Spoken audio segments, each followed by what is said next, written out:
The sun was setting over Savannah, Georgia, painting the sky in hues of orange and pink as Laura Pierce stared at the foreclosure notice in her trembling hands. The year 2018 had been merciless to the 37-year-old designer.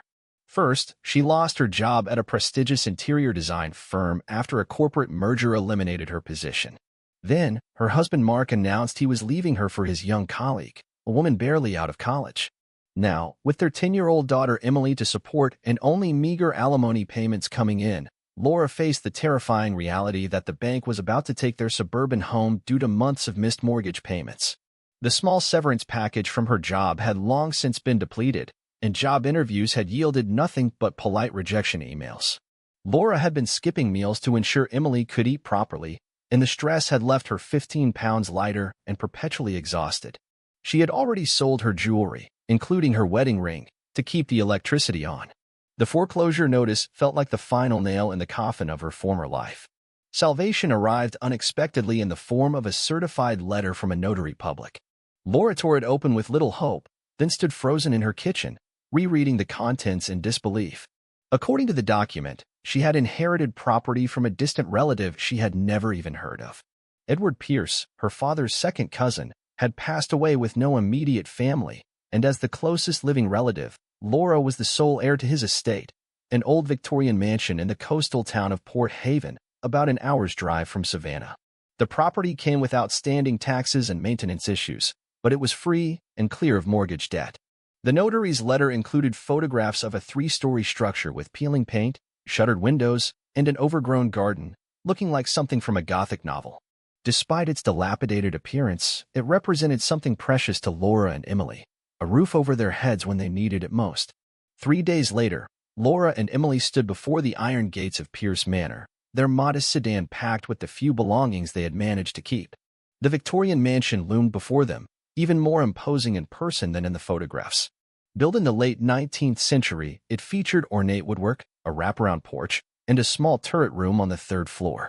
Years of neglect had left the once white paint gray and peeling. Several windows were cracked or boarded up, and the garden had grown wild, nearly obscuring the stone pathway to the front door. Laura noticed the neighbors watching from their porches and windows as she fumbled with the ancient key. The local reaction to their arrival seemed to range from curiosity to outright suspicion. Later, they would learn that the Pierce house was something of a local legend. For the past 30 years, strange occurrences had been reported: lights turning on in empty rooms, eerie music playing in the dead of night, and shadowy figures seen through the windows. The previous owner, Edward Pierce, had been a recluse who rarely left the property and had died under mysterious circumstances. Some locals claimed the house was haunted or cursed, while others dismissed these stories as small-town superstition. As they pushed open the heavy oak door, the hinges protesting with a haunting creak, a musty odor of abandonment enveloped them. Inside, sheets draped the furniture like ghosts, thick layers of dust covered every surface, and cobwebs adorned the corners and chandeliers. Emily clutched her mother's hand tighter, her initial excitement giving way to apprehension. Despite the eerie atmosphere, Laura felt an unexpected sense of connection to the place, as though the house had been waiting for them. That night, they cleared enough space in what appeared to be the master bedroom to set up their mattress. As Emily finally drifted to sleep, Laura sat by the window, watching the moonlight cast strange shadows through the trees onto the overgrown lawn. For the first time in months, despite the uncertainty ahead, she allowed herself to feel a glimmer of hope. They had a home again, strange and intimidating as it might be. In the following days, Laura and Emily began the daunting task of making the mansion habitable. They cleaned one room at a time, uncovering furniture that, beneath the dust covers, proved to be antique and valuable. The first strange occurrence happened on their 3rd night, when they both woke to the sound of footsteps on the stairs, though they found no one when they checked. Soon other peculiarities manifested. Doors that had been firmly closed would be found open in the morning, objects would be moved from where they had been left, and occasionally they would catch whiffs of perfume with a distinctly old-fashioned scent. James Foster, the local librarian, became their first friend in Port Haven. A kind man in his early 40s with prematurely graying hair and intelligent eyes behind wire-rimmed glasses, he approached them one afternoon as they were purchasing cleaning supplies at the town's small hardware store. He offered to help with some of the heavier work around the house and, more importantly, shared his knowledge of local history. Over cups of tea served on the mansion's newly cleaned porch, James explained that the house had a troubled past. Built by shipping magnate Cornelius Pierce in 1886, it had been a symbol of prosperity until a series of disappearances in the 1950s cast a shadow over the family name. The most notable was Eleanora Pierce, a talented pianist who had vanished without a trace in 1952, just before her planned concert debut in New York. Since then, the house had passed through several branches of the Pierce family, none staying for long. While cleaning the cluttered attic, Laura discovered a locked door to a small room that wasn't visible from the outside of the house. After finding an old key ring in Edward's desk, she managed to open it and discovered what appeared to be a music room frozen in time. A thick layer of dust covered everything. A writing desk with yellowed sheet music still open, a bookshelf filled with musical texts and journals, and photographs in tarnished silver frames. The centerpiece of the room was a portrait of a strikingly beautiful young woman seated at a grand piano, her expression intense and passionate. The name played on the frame identified her as Eleanora Pierce. Below the portrait, Laura found leather-bound journals dating from 1945 to 1952, all written in an elegant, flowing script. They detailed Eleanora's musical education, her compositions, and her struggles to be taken seriously as a female composer in the post-war era. The final journal ended abruptly in the middle of an entry dated May 15, 1952, 2 days before her documented disappearance. That night, Laura was awakened by the soft sound of piano music coming from the drawing room downstairs. The melody was haunting and unfamiliar, unlike anything she had heard before. When she went to investigate, the music stopped, and she found the piano exactly as it had been, closed and covered. The next morning, Emily casually mentioned that she had dreamed of a lady in an old-fashioned dress showing her how to play the piano, though Emily had never taken a single lesson. The strange events continued and intensified. Sheet music would appear on the piano overnight, arranged as if waiting to be played. The portrait of Eleanora seemed to change subtly. Sometimes her expression appeared sadder, other times there was a hint of a smile that hadn't been there before. Emily began to speak of her friend who lived in the walls and taught her songs, and to Laura's astonishment, the child began to pick out complex melodies on the piano, displaying a talent neither of her parents possessed. The situation took a new turn when Harrison Craig arrived in Port Haven. Tall, impeccably dressed, and exuding wealth and influence, he introduced himself as a real estate developer interested in historic properties.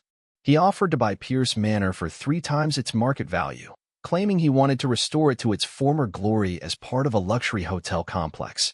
His interest seemed excessive, and his knowledge of the house's layout was suspiciously detailed for someone who claimed never to have been inside. Laura politely declined his offer, increasingly intrigued by the mystery of Eleanora Pierce and unwilling to part with what now felt like both a sanctuary and a puzzle to be solved. Craig's charming facade briefly slipped, revealing a flash of anger before he smoothly assured her that his offer would remain open should she reconsider. As he drove away in his sleek black luxury car, Laura felt a cold sensation of being watched, not by the living, but by something else entirely. With James's help, Laura delved deeper into researching the house's history and the life of Eleanora Pierce. At the town's small historical society, they discovered old newspapers documenting Eleanora's rise as a musical prodigy and her sudden disappearance.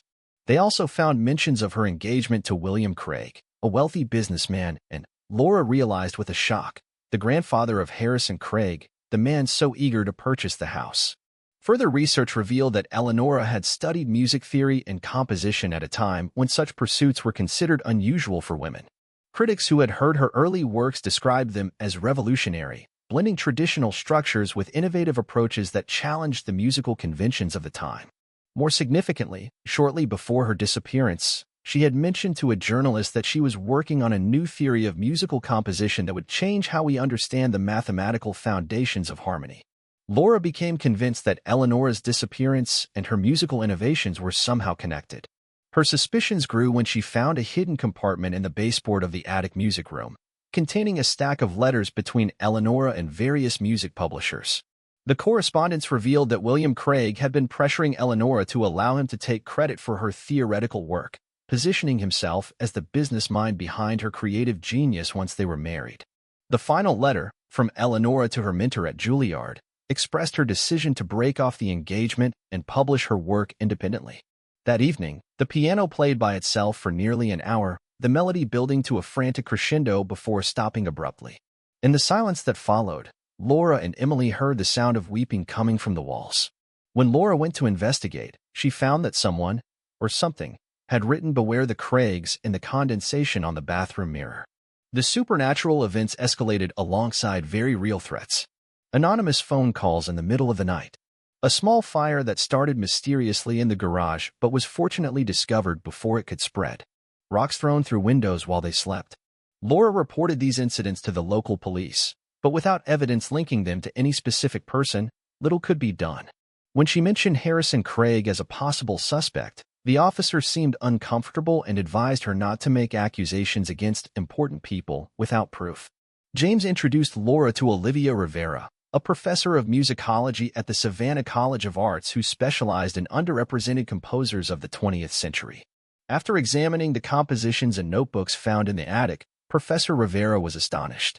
Eleanora's theories about mathematical patterns in music and their psychological effects were decades ahead of their time. If published and properly attributed today, they would be worth millions in potential applications ranging from film scoring to music therapy. Moreover, her compositions, if authenticated and performed, would establish her as one of the most innovative composers of the mid-20th century. News of the discovery spread quickly through academic circles. Music publishers, universities, and performing arts institutions began reaching out, expressing interest in Eleanor's work. Local media picked up the story of Porthaven's lost musical genius, bringing unwanted attention to Laura and Emily. The increased scrutiny coincided with a heightening of both supernatural occurrences and real-world threats. Laura woke one morning to find several pages missing from Eleanor's notebooks. The piano would play violently at all hours, sometimes accompanied by the sound of a woman shouting indistinguishably. Objects would fly off shelves when Harrison Craig's name was mentioned.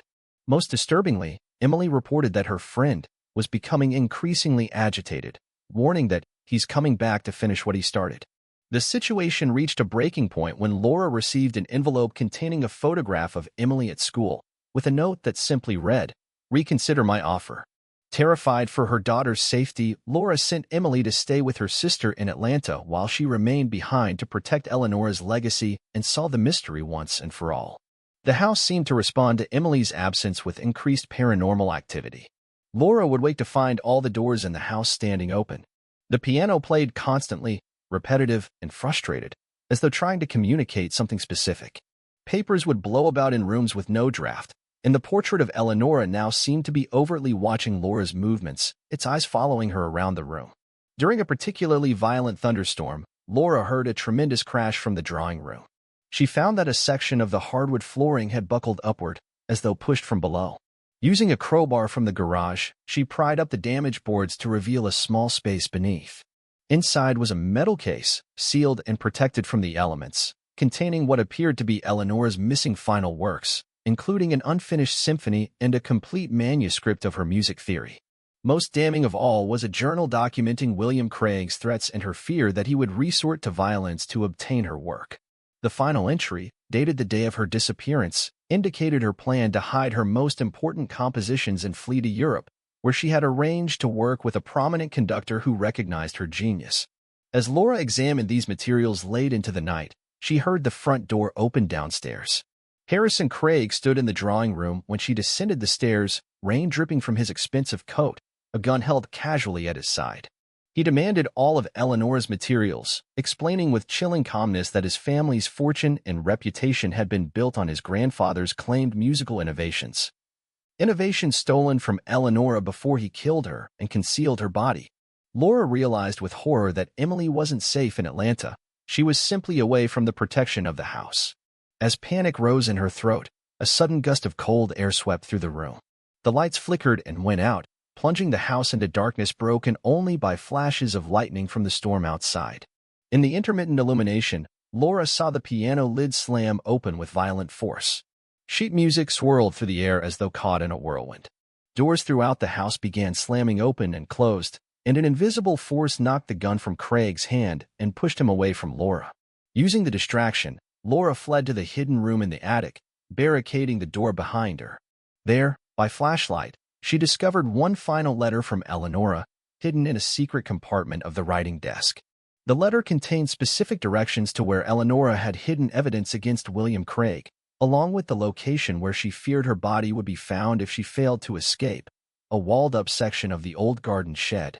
The police, alerted by James, who had grown concerned when Laura didn't answer his calls, arrived to find Harrison Craig unconscious in the drawing room. The storm had mysteriously ceased, and the house was once again still and silent. In his possession, they found documents revealing his plans to develop the property into condominiums once he had secured and destroyed Eleanor's work to protect his family legacy. Following the directions in Eleanor's letter, investigators discovered human remains in exactly the location she had described.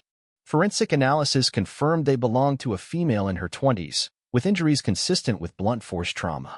Personal effects found with the remains matched descriptions of items Eleanor had been wearing when last seen. After 70 years, her murder was finally solved, and William Craig was posthumously implicated in her death. 1 year after the dramatic events at Pierce Manor, the house had undergone a remarkable transformation.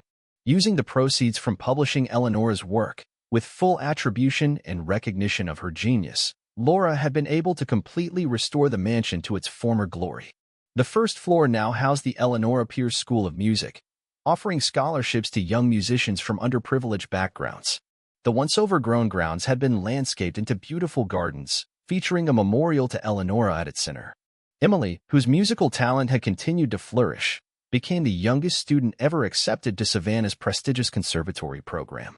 She spoke matter-of-factly about her lessons with Eleanor's spirit, whose presence in the house had grown more peaceful since the discovery of her remains and the restoration of her legacy. James Foster, whose support had never wavered throughout the ordeal, had become an integral part of their lives. His quiet proposal to Laura came during a moonlit walk through the gardens, and they planned to hold their wedding ceremony there in the spring. The supernatural occurrences in the house had mostly subsided, though occasionally they would still hear the faint sound of piano music late at night, no longer frantic or demanding, but serene and celebratory. At the grand opening concert of the music school, Laura sat in the audience as a full orchestra performed Eleanor's finally completed symphony.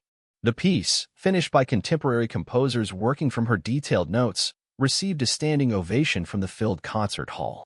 As the applause thundered around her, Laura caught a glimpse of a young woman in a vintage dress standing in the back of the hall, her smile radiant before she seemed to dissolve into the play of light from the chandeliers. Whether it was a trick of the imagination or Eleanor's final farewell, Laura couldn't be certain. But as she returned home to Pierce Manor that night, the house felt truly at peace for the first time, not just a shelter they had stumbled upon in desperation, but a legacy they had been meant to protect and a home where both the living and the memories of the past could coexist in harmony.